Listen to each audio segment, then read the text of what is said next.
വർക്കല വെട്ടൂർ ഗ്രാമപഞ്ചായത്തിൽ കുടിവെള്ളം കിട്ടാക്കന്നി. പമ്പിംഗ് ഹൗസുകളുടെ പ്രവർത്തനം നിലച്ചതാണ് പ്രതിസന്ധിക്ക് കാരണമെന്നാണ് പ്രധാന ആരോപണം. നാടാകെ പരക്കെ മഴ പെയ്തിട്ടും തുള്ളി വെള്ളം കുടിക്കാൻ നെട്ടോട്ടമോടുകയാണ് വെട്ടൂരിലെ ജനങ്ങൾ. അഴിമതിരഹിത സംരക്ഷണ സമിതിയുടെ സംസ്ഥാന പ്രസിഡന്റ് വിളഭാഗം ശുശീന്ദ്രൻ ഇക്കാര്യത്തെക്കുറിച്ച് നടത്തിയ അന്വേഷണത്തിൽ കണ്ടെത്തിയത് ആരെയും ഞെട്ടിക്കുന്ന വസ്തുതകൾ. അപ്പോൾ ഇതിലേക്ക് കൂടുതൽ വിശദീകരണത്തിലേക്ക് തേടിപ്പോയപ്പോൾ മനസ്സിലാക്കുവാൻ കഴിഞ്ഞത് ഈ അമ്മന്നട പമ്പ് ഹൗസിനും വലയൻ്റൊഴി പമ്പ് ഹൗസിനും നിലവിൽ 3 പമ്പ് സെറ്റുകളായിരുന്നു ഉണ്ടായിരുന്നത്. എന്നാൽ ഈ ഓരോ പമ്പുകൾ കേടാവുമ്പോൾ അത് റിപ്പയർ ചെയ്ത് വീണ്ടും തിരിച്ച് ആ പമ്പ് സെറ്റിൽ സ്പെയറായി കൊണ്ടുവയ്ക്കുന്ന പദ്ധതികളാണ് നേരത്തെ ആവിഷ്കരിച്ചുകൊണ്ടിരുന്നത്.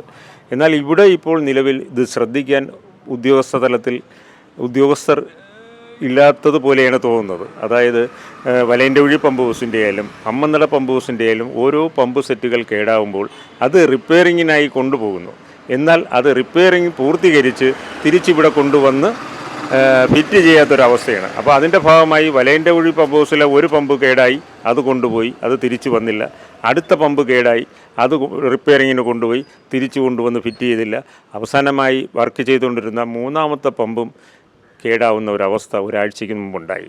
അതും റിപ്പയറിങ്ങിന് പോയി. അപ്പോൾ ഒരു പമ്പിംഗ് സെൻറ്ററിൽ പമ്പ് സെറ്റിൽ, അതായത് 0 പമ്പ് സെറ്റിലേക്ക് ചെന്നെത്തിയ ഒരവസ്ഥയാണ് ഉണ്ടാവുന്നത്.